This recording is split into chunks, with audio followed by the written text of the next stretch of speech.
Mas estão aqui. Pronto, já estamos ao vivo, dona Júlia Gouveia. Primeiro, Boa obrigado aí, noite. né, pelo aceite. Obrigada a você Muito pelo feliz, convite.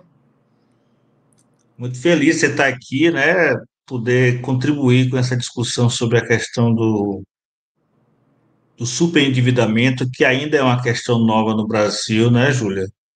Sim, E aí você que transita nessa área, né, como advogada, e transita na área de educação financeira também, né?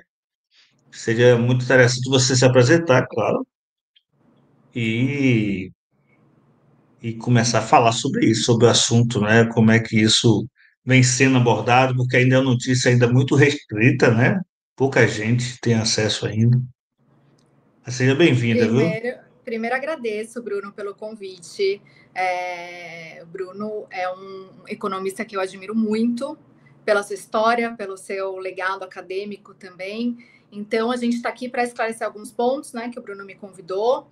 Então, eu sou advogada, tenho 12 anos de experiência no funcionalismo público, sou ex-procuradora da área federal e municipal. Hoje atuo como planejadora financeira e com também projetos de educação financeira.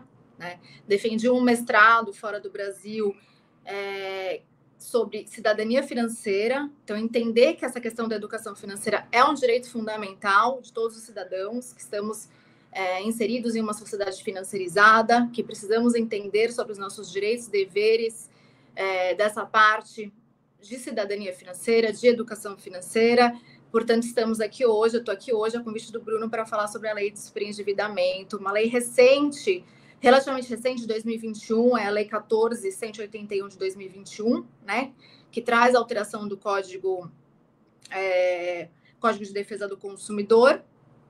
É uma lei recente, relativamente recente, que os tribunais ainda estão entendendo, né? Então, ainda pacificando o entendimento de como aplicar a lei, né? Acho que a gente vai falar um pouquinho disso, trazer um pouco trazer o contexto da lei no caso concreto, que eu acho que é o mais importante, né, Bruno? O pessoal entender como que essa lei aplica ao meu caso, como que eu posso trazer isso para uma questão mais concreta, né? Então, eu Ótimo. agradeço o Eu queria convite. que você falasse também sobre o seu projeto. Sim, foi pelo mestrado, né, que eu fiz sobre cidadania financeira, que surgiu o projeto Cidadão Financeiro, que é um projeto de levar a educação financeira e a cidadania financeira para as pessoas, né? Então, eu defendo que a educação financeira tem que ser um direito fundamental. A gente tem que entender sobre educação financeira e entender sobre os nossos direitos para que a gente possa nos defender perante uma sociedade financiarizada, uma sociedade que, enfim, a gente toma créditos em bancos, que a gente faz contratos bancários, que a gente como lidar com tudo isso, né? Como não ser engolido pelo sistema. Eu acho muito interessante porque a própria lei do superendividamento, que é o nosso tema de hoje, traz muito essa questão, né, de proteção. Então, a gente vai falar sobre proteção do consumidor, né?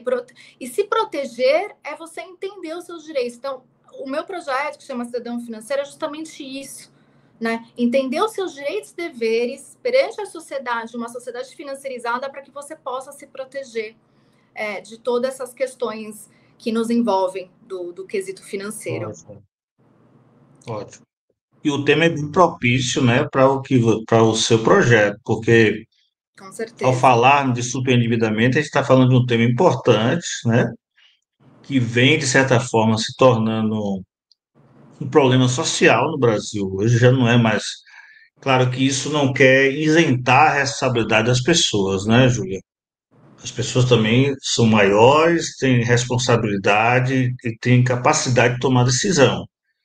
A gente não vai entrar no discurso de que, ah, não, a culpa é do Estado, a culpa é.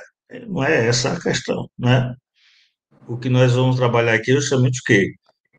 Tornar a informação factível para que as pessoas saibam que existe. E se tiver alguém passando por uma situação semelhante, você convidar a pessoa, né, para assistir a live também, para você debulhar isso e, quem sabe, ajudar algumas vidas, né? Com Porque a gente certeza. sabe que as pessoas que passam por dificuldade não necessariamente não é um grupo homogêneo, todo ruim, todo bom, teve problema, não teve, foi por decisões erradas, enfim, há uma pluralidade aí, né, que envolve muitos casos, né, casos, N casos, e que, claro, aquele que, de certa forma, chegou à condição de superendividamento, que você vai revelar o que é, saiba como usar o que há de recurso de lei, né, porque a gente tem que compreender que a lei é uma ferramenta que se adequa a determinadas situações. Não a todos, né, porque também a lei também tem a responsabilidade de ser justa. Pode até não conseguir em alguns momentos, mas a premissa é que ela surge para promover justiça social, justiça econômica, justiça financeira, né, Ju? Com certeza. É justamente isso. Eu acho que esse tema do superendividamento, acho que ele está muito em voga, né? Hoje existem já pesquisas falando que a população, mais de 75% da população brasileira está endividada, né? A gente sabe que o É, endividamento é algo não só que atinge problemas financeiros, mas atinge problemas de saúde mental. Então, assim, saber lidar com o dinheiro e saber o nosso tema hoje, né? Saber se essa lei pode sim ser aplicada ao caso concreto e poder ajudar a pessoa, pode ser um respiro, inclusive, para ela conseguir ter fôlego para fazer os seus pagamentos, né? A gente vai falar dos requisitos, a gente vai falar de uma série de elementos que têm que ser analisados, mas quando a gente fala de endividamento, a gente fala de questões psicológicas, a gente fala de questões muito mais profundas que somente a questão financeira, é, né, Bruno? Então, acho que é muito importante, por isso que tema, né? Eu sou tão apaixonada pela educação financeira, você também, com esse canal, com o projeto que você tem, porque é de extrema importância. A gente não fala sobre isso nas nossas famílias, a gente não fala isso com os é, nossos pais, a gente não fala nas escolas. Bruno conseguiu aí uma aprovação de um projeto de lei super importante para Salvador, enquanto município, e outros tantos projetos estão sendo difundidos no Brasil, mas a gente tem que parar, a gente tem que tratar a educação financeira como política pública, né? E sim. parar de tratar como um assunto, um tabu, porque o dinheiro, falar de dinheiro ainda é um tabu, né? A gente sabe que é um assunto delicado, mas a gente tem que quanto mais debates a gente fomentar do assunto, mais a gente vai estar falando e mais a gente vai estar debatendo, né? Isso que é Bom, importante. ó, de qualquer forma, assim, hoje a gente fala de sexo, que era um tabu enorme na sociedade católica, né? Mas a gente não fala de dinheiro, É isso, né? Então, é assim, isso. ainda que você não queira falar, você tem uns horizontes, por exemplo, essa live serve para que você saiba o que está acontecendo sozinho em casa. Não precisa falar com ninguém, É, né, Júlio? tentar analisar aí o caso, né? Obviamente, procurar uma assessoria jurídica, caso seja necessário, né? Entrar com o processo judicial, mas sim, daria para fazer essa análise Exato. Pois concreta. tirar dúvida. Ô, Júlia, qual seria, né? Qual seria o perfil, né, das pessoas que estão endividadas que se encaixariam né, nessa categoria, né, de superendividamento? Então, Bruno, a legislação ela vai definir o superendividado como aquele que tem comprometimento do seu mínimo existencial, tá? E aí a gente tem um problema aí, que são alguns conceitos um pouco vagos. Então, o que é mínimo existencial? E a gente tem que procurar, né? A doutrina, a gente fala no direito, procurar a doutrina e a jurisprudência. O que significa isso? É procurar quem vai falar sobre o assunto e como os tribunais estão interpretando essa legislação. Então, o superendividado é aquele que, com as dívidas que assumiu, né, com as dívidas que contraiu, vai comprometer o seu mínimo existencial. O que é o mínimo existencial? É sua saúde, educação, moradia, são aqueles direitos fundamentais estabelecidos na Constituição Federal. Então, se eu tenho um salário de R$ 3.000, vamos supor, e eu assumi uma dívida de R$ 2.000, ou seja, eu tenho R$ 2.000 da minha renda comprometida com empréstimos bancários, vamos supor.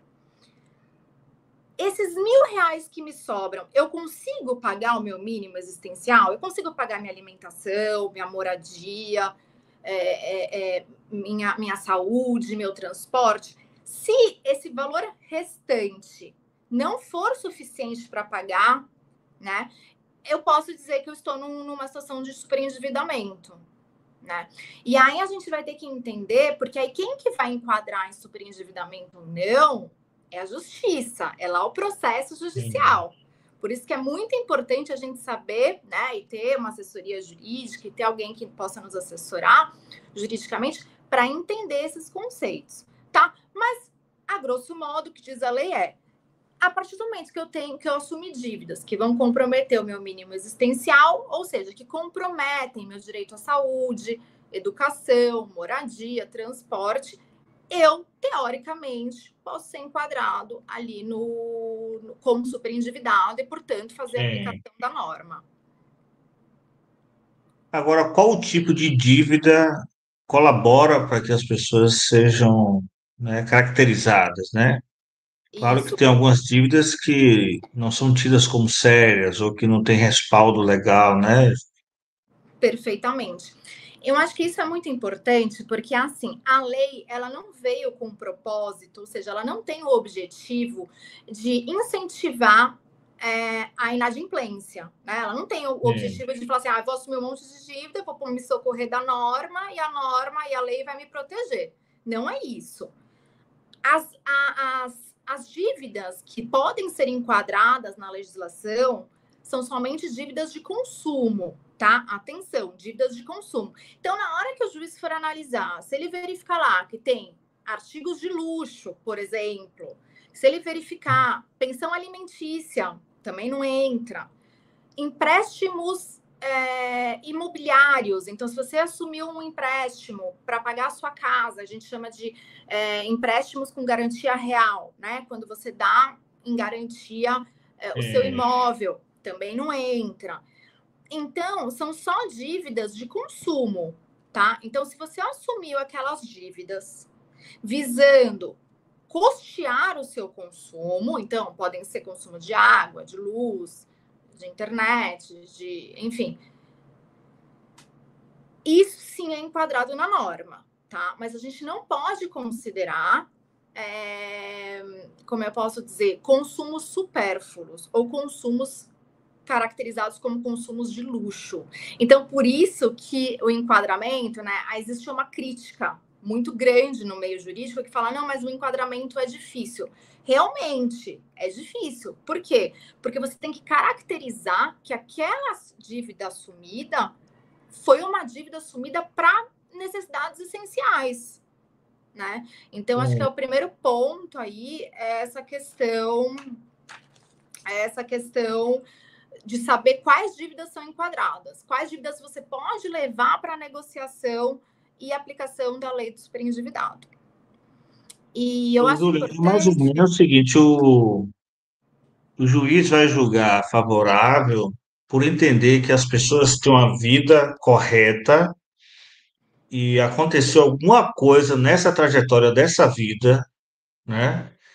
E que isso levou ao superendividamento relativo, né? Porque às vezes também a pessoa, uma dívida de 2.000 não é superendividamento. Superendividamento é uma dívida relativa. Ela, claro, é superendividamento para alguns, para outros não, né? Mas para a maioria pode ser, né?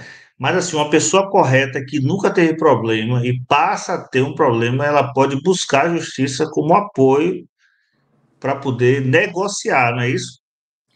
Perfeito, eu acho que assim, um ponto que você bateu muito importante, que é um dos requisitos da norma, é a boa-fé. O que é a boa-fé? Eu estar, não agir com fraude, não fazer exatamente aquilo que eu falei, eu vou assumir um monte de dívida porque a lei vai me Sim, proteger. E não é esse o objetivo da norma, né? Primeiro você tem que estar de boa fé, de ter assumido aquela dívida, e por um caso fortuito, né, que a gente fala, um caso que aconteceu na sua vida, você não conseguiu arcar, ou porque você perdeu o emprego, ou porque você teve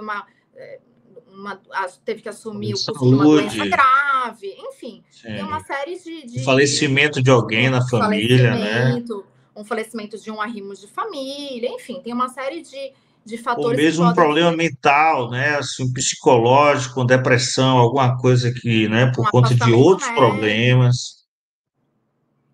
Então é Perfeito. uma coisa justa, né? Na verdade, o que se tenta é reparar o que se observava, né, Júlia?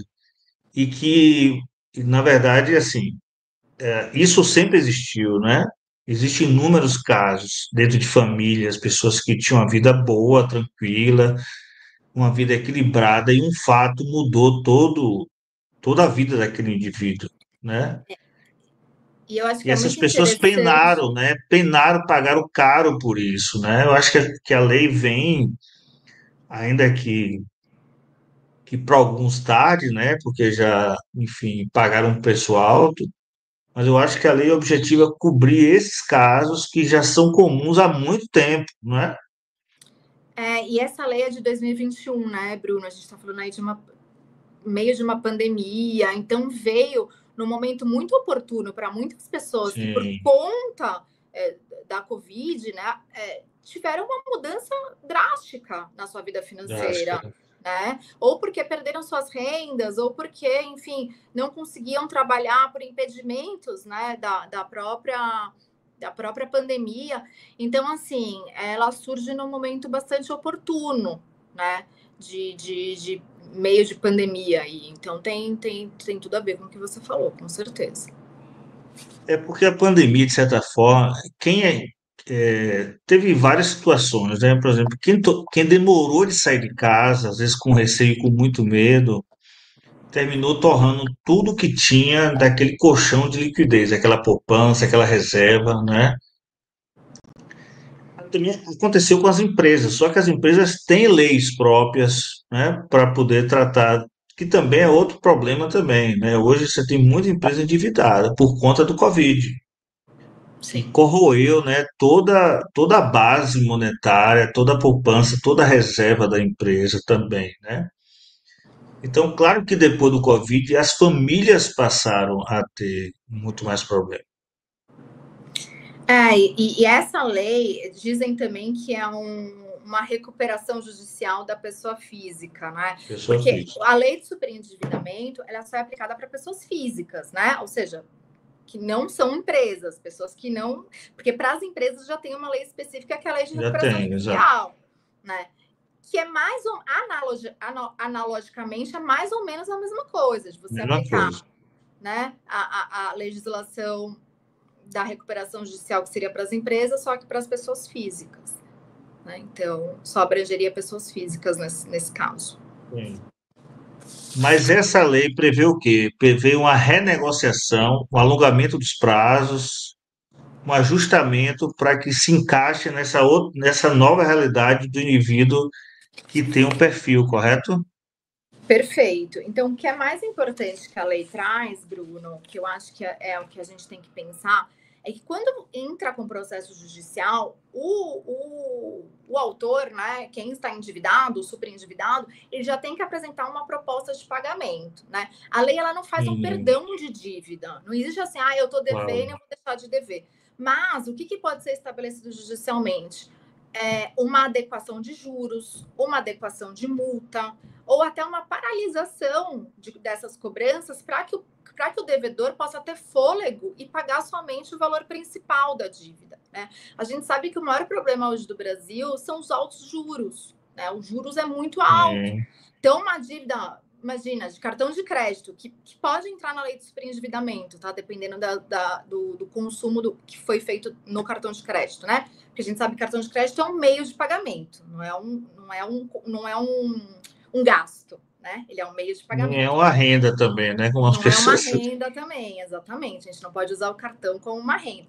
A gente sabe que tem juros altíssimos, que se a gente deixa de pagar o cartão Sim, de crédito, é assim, são os maiores juros do mundo, né? Você, enfim, como economista, tem muito mais propriedade do que eu para falar. Mas, então, o que pode ser estabelecido judicialmente? Ou uma paralisação de juros, ou uma redução de multa e juros, porque a gente sabe que muitas vezes o que faz crescer a dívida é justamente esses juros em cima de juros, e aí a coisa sim. só vai aumentando. Então, assim, não existe um perdão da dívida, tá? Ou seja, eu não vou deixar de pagar a minha dívida, mas existe uma renegociação proposta pelo autor da ação que vai entrar com esse processo judicial. tá? Pelo prazo de 5 anos. A lei fala que tem 5 anos para fazer o pagamento. Júlia, essa questão, hoje o crédito rotativo do cartão de crédito dá em torno de 445% ao ano. Se você Exato. tivesse algum dinheiro com essa rentabilidade, Que não você existe. estava bilionária, né?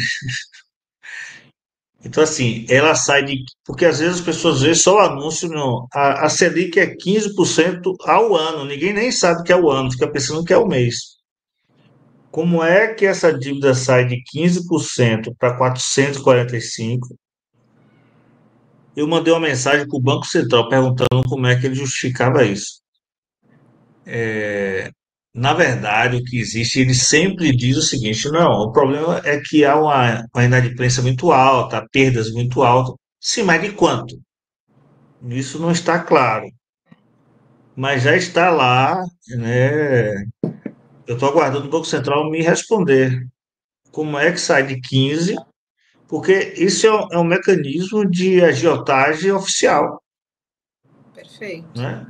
Que Perfeito. mina assim porque a Selic ela mina recurso público que também o Estado tem culpa por estar, né, emitindo um título público. Então, o dinheiro vem do setor público e vai para o setor privado. Os maiores detentores da dívida pública são os bancos. Uhum. Por isso que nós temos no Brasil, apesar do tamanho do mercado, nós temos as famílias, né, mais ricas da América Latina. Dá para fazer cinema, ganhar Grêmio, ganhar uma série de coisas. Essas famílias aí que estão aí, né? Sim. Então, assim, o tempo, né, de tomar decisão é uma peça-chave para que você pague menos ou mais. Quanto mais você demora no processo, né, sem atitude, sem buscar informação, sem buscar uma assessoria jurídica, mais você está propenso a pagar mais, né? Exatamente.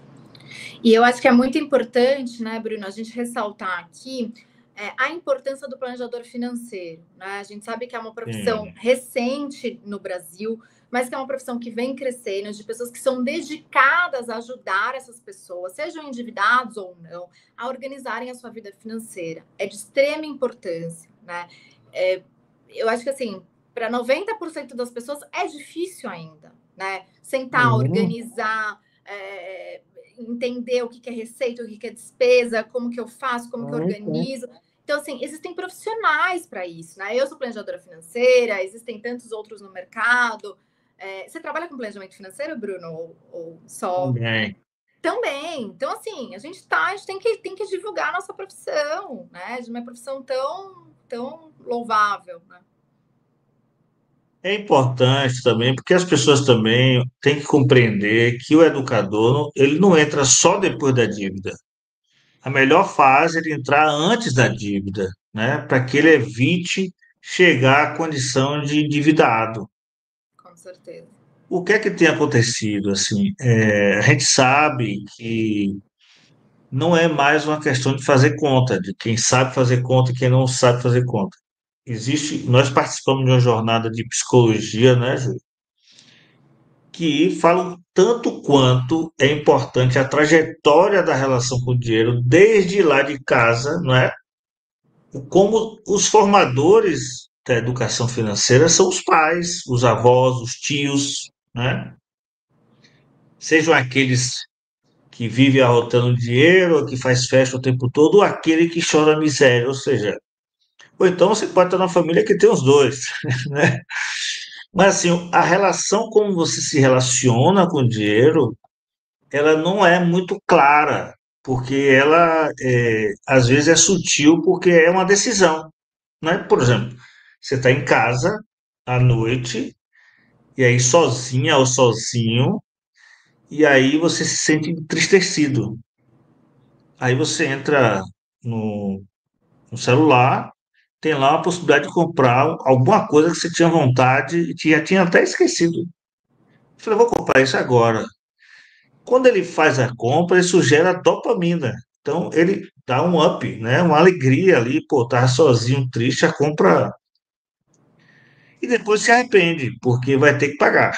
Então, assim, é um app, né? Diferente do energético, você pagou aquele valor ali, você vai juntando a outras dívidas e isso vicia, porque a dopamina também é viciante. Com certeza. Então você tem assim, ó, já existe pesquisa que pessoa sozinha à noite é o horário que ela mais faz compra. Online, né? É verdade. É, e E a também gente assim, tem que hoje falar você de tem uma comportamento. disposição, né? Exato. E às vezes essa pessoa era a pessoa criada numa condição de onde a vida era equilibrada, mas da infância até esse momento passou por algumas situações conturbadas que levaram a ela a uma certa tristeza, que levaram a ela a uma certa falta de ânimo, né? Ou não acreditar, né? Que possa ainda mudar de vida, tal. Isso leva a que ocorra, porque isso ocorre no espaço privado, no espaço íntimo. Ninguém sabe que aquela pessoa do 301 gosta de comprar e todo dia, só o porteiro que sabe, né? Verdade. Então, assim, o dinheiro virou um escape, né? O dinheiro virou um mecanismo de uma certa autonomia, né? Que vem levando a justamente a sair da condição de autônomo para um aprisionamento que não é físico, mas é um aprisionamento mental que é pior do que o físico, porque Com enquanto o certeza. físico limita o espaço, o mental ocupa seu tempo, gasta sua bateria interna, né? E faz com que você entre num processo cíclico, né? Que termina aí o que acontece? Aumenta os problemas da ordem, né, de saúde mental e está chegando ao extremo, que é o caso de suicídio, gente que, né? E a Então, gente tem que falar de comportamento, né? Não tem como a gente falar de é, dinheiro, de educação financeira, sem falar de comportamento. É super importante, né? Essa questão que você trouxe é de extrema relevância. A gente também tem a questão do status sociais, de consumir por pertencimento, por consumir por querer pertencer a um grupo. Enfim, é uma discussão exato. ampla e complexa, né? Do ponto de vista da psicologia financeira, da psicologia do dinheiro, aí é uma questão bastante. Que a gente vai marcar uma live para falar só sobre isso, viu, Bora. Bruno? Para falar sobre Agora, psicologia do dinheiro. bora. A gente pode até trazer mais pessoas, né, daquele grupo lá. Isso. A gente estuda, mas, né, a gente pode até trazer pessoas especialistas nesse Sim. assunto.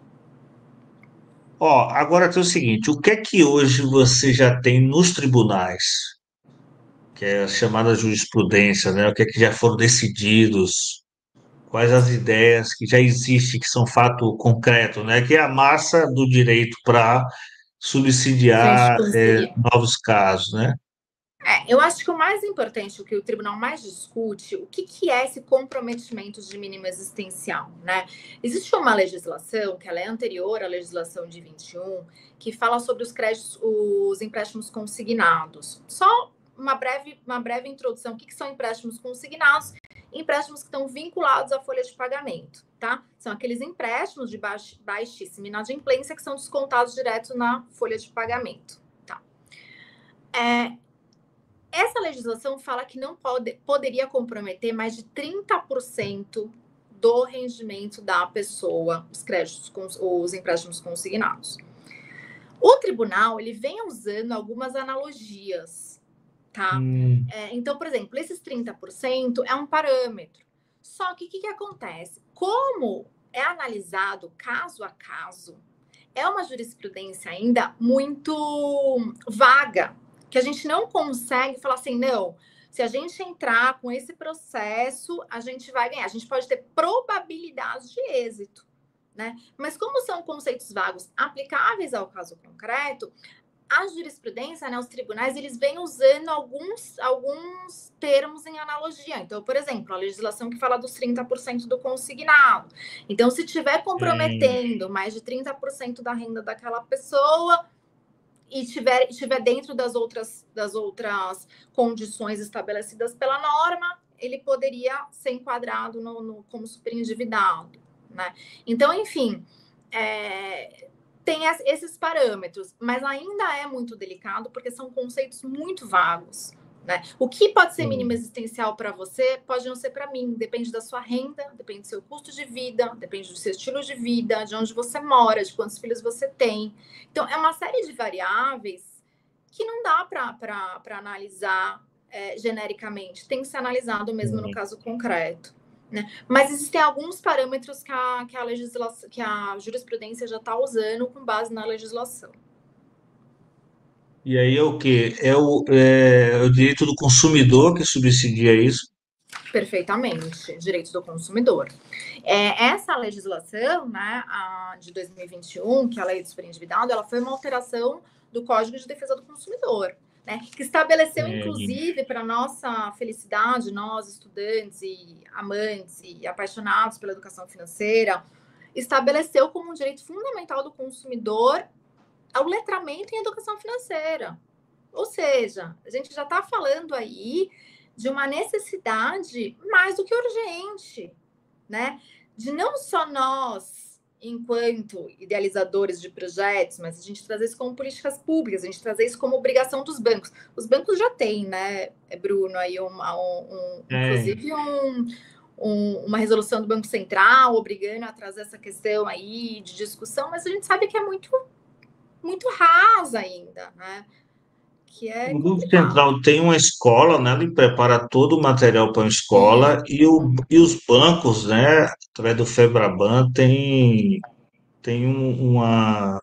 como se fosse também uma escola ligada a investimento e também a educação financeira, né? Sim. Agora, você falou que esse projeto seu foi um projeto de experiência fora do Brasil. Como é Isso. lá que você, né? Como é a relação onde você estava?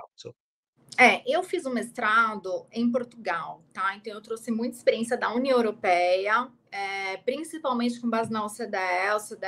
A atuação da OCDE é bem forte. E aí, o que acontece? Na União Europeia, eles têm um programa dos membros da União Europeia e tanto dos países, né? Cada país realizando a sua política interna, a sua política pública interna, eles têm programas muito fortes sobre letramento financeiro, né? A gente sabe, né, que o Brasil permite parcelamento. Fora do Brasil, isso não é. Ou você tem o dinheiro para comprar aquele bem à vista, né? Aquele bem de consumo à vista, ou você não compra. Obviamente que a gente tem toda uma É, questão social de ser muito mais sim, fácil. estrutura de economia. Estrutura de economia que é muito mais fácil você ter acesso a isso fora do Brasil. Ok. Só que existem regras muito claras bancárias, por exemplo, quando você vai adquirir um crédito bancário, por exemplo, em Portugal, que é onde eu estudei o modelo, e na União Europeia, existe uma série de proteção do consumidor, realmente de informação quanto a juros, quanto a cláusulas contratuais. E aqui a gente sabe que não existe. É um contrato de adesão que você assina, né? Que o consumidor lá que tá assumindo aquele crédito, que já está numa situação, não é multiplicado pela potência 10 de vulnerabilidade, porque ele já não sabe mais, a partir do momento que ele já pega um crédito, ele já está totalmente endividado, porque ele provavelmente pegou aquele crédito para pagar outra dívida, e aí ele simplesmente assina aquele contrato sem nem saber o que ele está assinando e quais são os direitos e o que aquilo envolve, né? Não existe uma explicação efetiva. E aí, quando eu trago o modelo da União Europeia, existem regras mais rígidas, né? Lá sobre essa questão da proteção do consumidor. Diferente daqui, que a gente não vê isso tão... não existe essa legislação rígida e não existe uma fiscalização, né, de como que o sistema bancário oferece esses créditos. A gente sabe que são propagandas abusivas, que são abordagens muito abusivas, né, de oferecimento de crédito. É complicado. E numa situação que o país, economicamente, socialmente, né, o Brasil é mais vulnerável. Então, enfim, essa é a diferença. Essa é a diferença. E é muito interessante, porque aí eu faço uma análise no mestrado, isso não é uma análise minha, outras pessoas já fizeram, em que pese o meu mestrado ser inédito, assim, a minha abordagem jurídica e econômica ser uma questão inédita, que é o seguinte: quanto letramento financeiro, ou seja, quanto educação financeira, ela desenvolve economicamente e socialmente aquele país. Então, quando você pega países mais desenvolvidos economicamente, eles têm mais educação financeira, sabem lidar melhor com o dinheiro. Então, isso é uma Sim, questão econômica. Enfim, aí você pode entrar mais nesse mérito do que eu, mas como isso é importante, né? Do sim. ponto de vista de consolidação de uma economia, né, sustentável e que.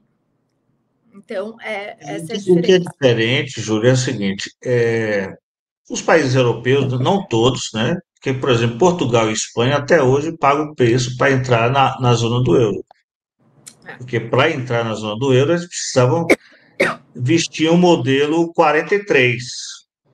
Então, eles ainda estão fazendo um regime para entrar nessa, né? é, Mas, assim, no que pese a economia, é uma economia extremamente estável. E, claro, a taxa de juros acompanha essa estabilidade, porque você tem estabilidade de juros, estabilidade de inflação, de renda. Então, não tem por que ter taxa de juros tão alta, né? De vez em quando você vê ameaça assim, não sei, os ricos querem sair do Brasil, mas vão para onde? Porque se for para os Estados Unidos, paga 50% de imposto. Se for para a Europa, não vai conseguir uma taxa de lucro maior de que 8%. Não vai ser os 30% que ganha aqui, 40, 50, dependendo do setor, não é? Então, agora, os brasileiros, com essa taxa estável, já conseguem fazer o financiamento em euro, porque como a taxa é tão baixa, ele, não, só vou pagar 30%. Porque, na verdade, o parcelamento foi uma adequação para ampliar o mercado.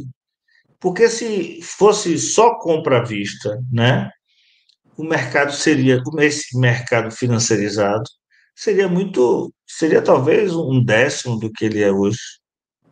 sim, E aí, claro, você junta uma população, né, que vem com uma repressão ao consumo muito grande, por falta de renda mesmo, né? E daqui a pouco você dá uma possibilidade a ele. Por exemplo, hoje no Brasil nós temos aproximadamente 12 milhões de jovens endividados, ou seja, um Rio de Janeiro inteiro de jovens endividados. A Alemanha passou por isso. Como é que a Alemanha resolveu? Através da escola. Na Suécia, tem uma amiga nossa que mora lá, ó, aos 5 anos de idade, a professora, a escola obriga que os pais abram a caderneta de poupança para um filho de 5 anos. sim, Então, assim, é como se falou assim, à medida que a economia é estável, a renda é estável, né? Por exemplo, o sujeito tem uma mercearia, um mercadinho lá na Espanha, ele vai deixar para o filho dele que vai ter a mesma renda que o pai e vai ter a mesma qualidade de vida, né, que o pai, porque é muito previsível. Claro, eles passaram por guerra, passaram, né? Estão aí mais tempo que nós, mas assim isso colabora para uma economia estável, uma economia sob controle, né? Aqui a situação é justamente essa. Como a gente não se desenvolveu com renda média alta, o crédito virou um elemento para dar dinamismo ao consumo. sim. E se você olhar a curva de oferta de crédito no mundo, a partir da década de 80 e 90, é absurdo, porque começaram a estourar os produtos financeiros, que antes, se você olhar a legislação anterior, ela protegia. Mas aí começou nos Estados Unidos, junto com a Inglaterra, e isso começou a estourar a criação de produtos financeiros, né?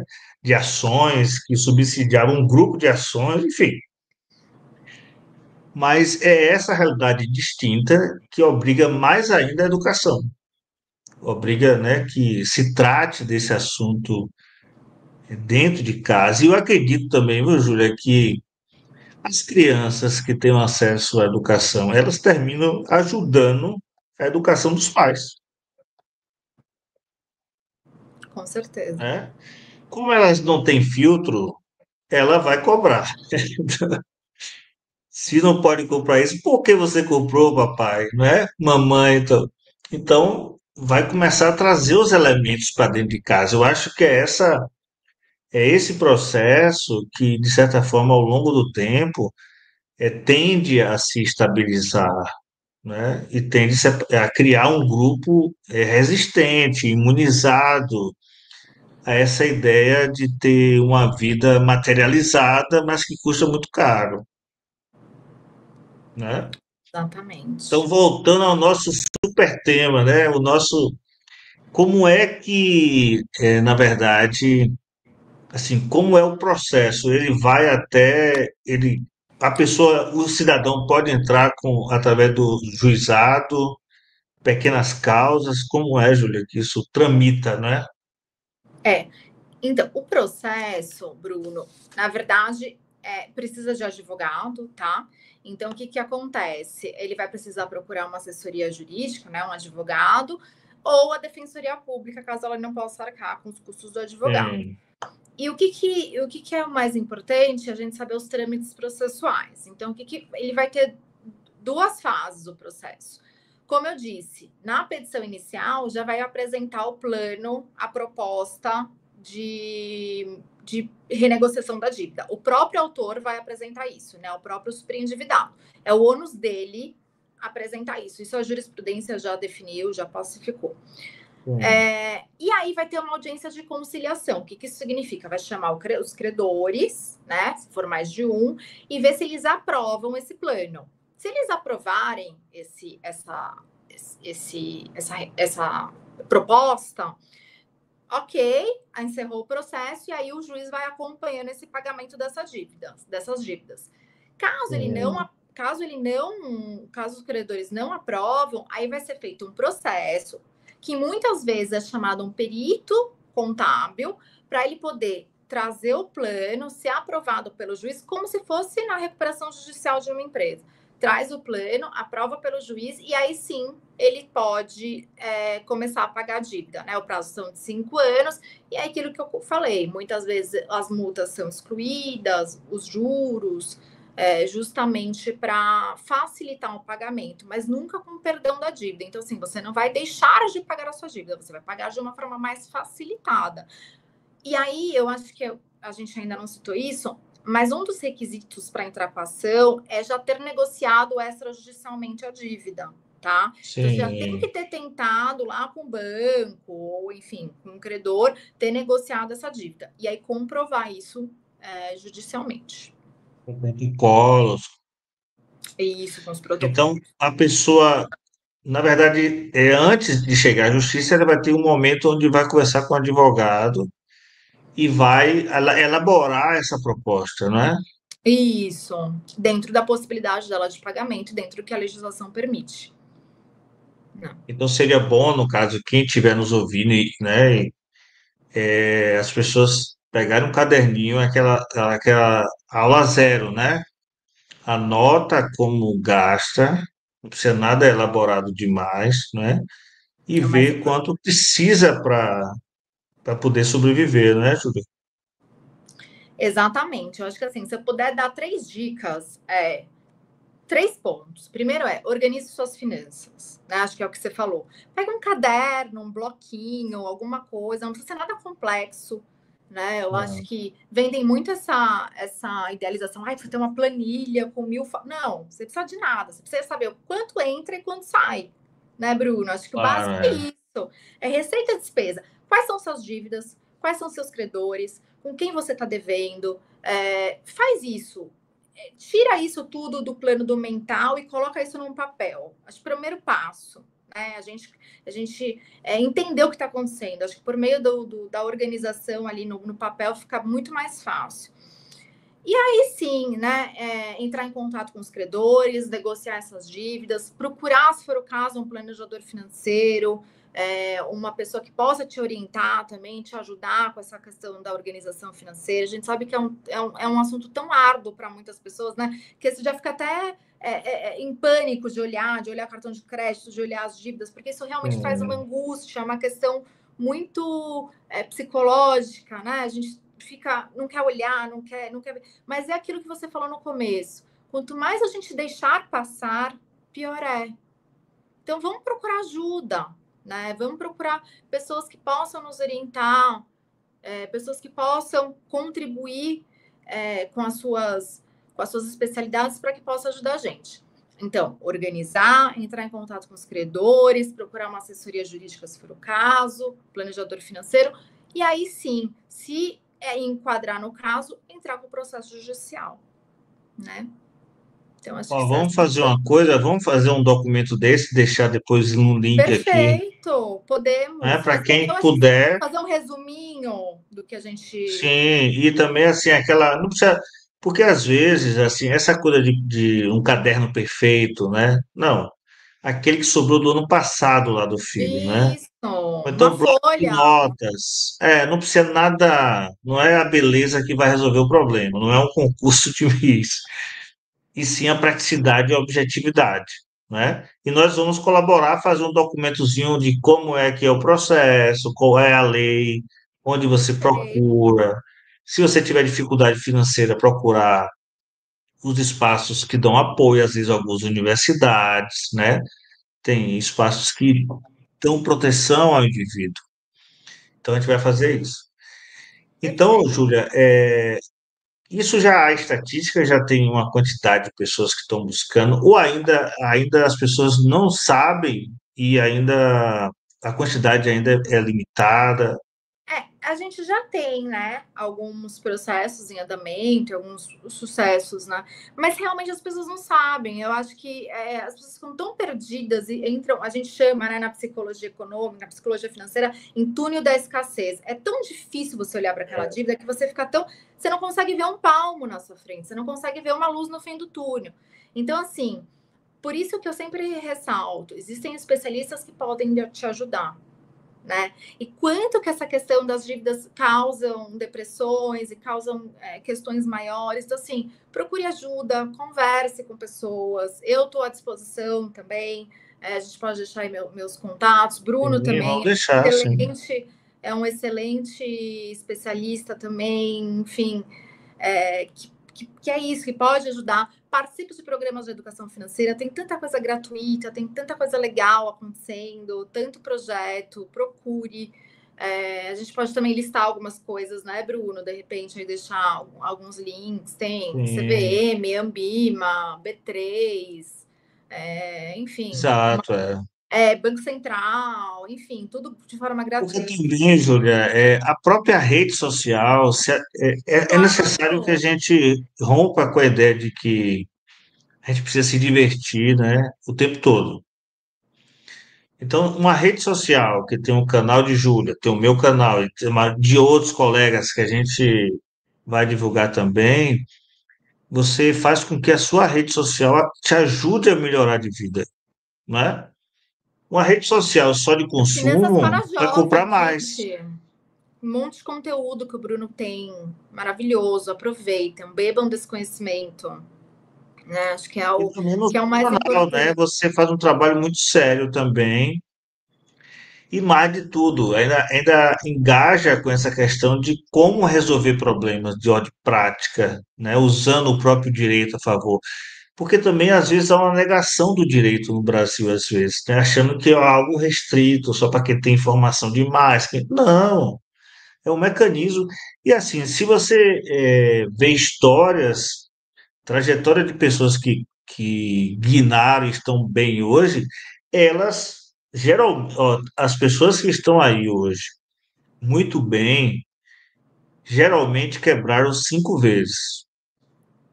Ou seja, já foram super endividado e muitas vezes, né?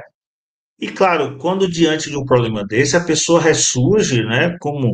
Ressurge de uma forma como a Fênix, ressurge muito mais forte, sabendo que é capaz, sabendo que já não é mais a mesma pessoa frágil diante, não é, de uma situação que não é só dela, não é individualizada, é uma situação generalizada e que também não é um problema de renda, porque veja só, as pessoas acham que esse é um problema de quem ganha pouco, porque pouco e muito é uma coisa relativa, não é? Aí você tem um porteiro que ganha um salário mínimo e ele se resolve todo com ele. Aí uma vida simples, né? O outro ganha, trabalha no shopping, ganha 20 mil reais e está endividado. Por quê? Há uma pressão muito grande para ter, né? Porque só a moda são 5 estações, em vez das 4, ainda tem, ou 6, né? Porque tem outono, inverno, primavera, verão. Então você tem uma qualquer luxo e agora tudo vende. Se você vai para o TikTok, é gente vendendo.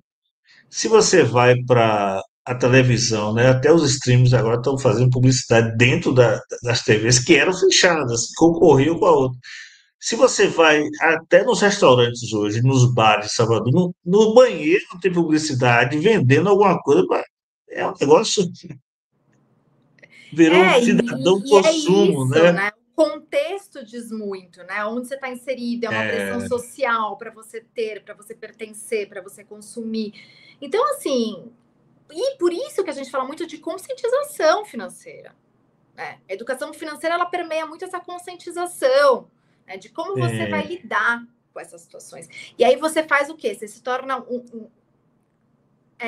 ao invés de ser um ser influenciável, um ser pensante, questionador daquela situação.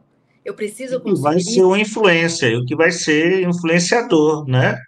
Porque Exato. assim, o equilíbrio financeiro ele não gera dopamina. É importante que as pessoas saibam, né?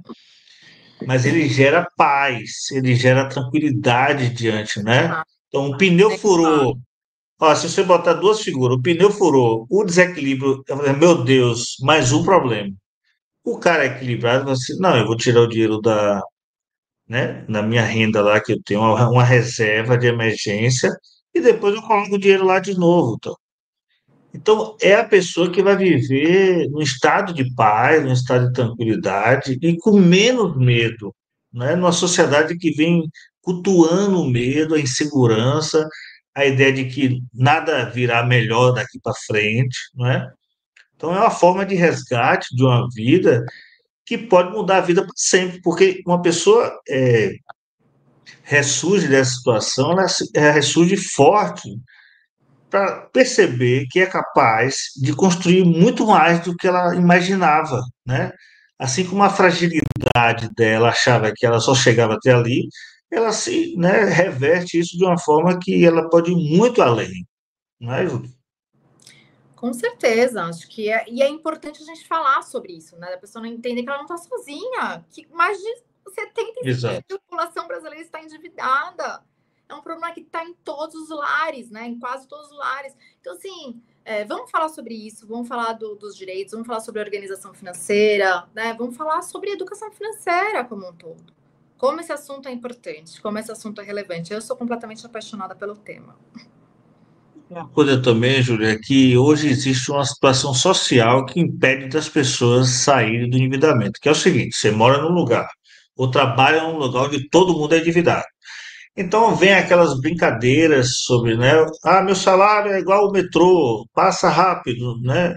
Uma série de brincadeiras que vai normalizando essa situação como se fosse um lugar para morar. Sim, Só que para que a pessoa saia dessa situação, ela precisa primeiro querer muito. E aí talvez, né, as redes sociais munidas de casos, né, de pessoas que falam como nós, que falamos sobre essa questão do rompimento e do equilíbrio financeiro, que gera equilíbrio emocional, que geram melhores, né, sujeitos a tomar melhores decisões, essa pessoa precisa, nesse momento, para sair desse ambiente social, ela precisa de gente assim, né? E depois ela começa a dizer não para essas pessoas, porque quando a pessoa diz que vai pagar tudo, ela termina sendo ridicularizada, é levado a, né, se brinca, se perturba, né? Aqui na Bahia a expressão, fica perturbando. Mas é importante que as pessoas percebam que a vida é muito individual. A vida, embora seja importante viver em sociedade, viver em grupo, mas a vida é de cada um, né? Se você é pai e é mãe, você pode dar o melhor dos exemplos a partir dessas decisões. E uma coisa que um psiquiatra importante dizia, o Viktor Frankl, assim, a vida é daqui por diante. Se você já deveu muito, isso já não importa mais, não é? Então, se você toma a decisão agora, a vida pode abrir um leque absurdo de possibilidades. E a gente vai teimar com isso. Nossa conversa é igual a conversa de mãe, aquela que bate até, até se Até despedir, entrar. né? Mas é isso, exatamente. Acho que a gente tem que falar sobre o assunto, né, Bruno? Quanto mais a gente falar, mais a gente traz em voga esses assuntos tão importantes. Ótimo. Muito obrigado, viu, pela clareza, Obrigada. por traduzir o direito com tanta simplicidade, né?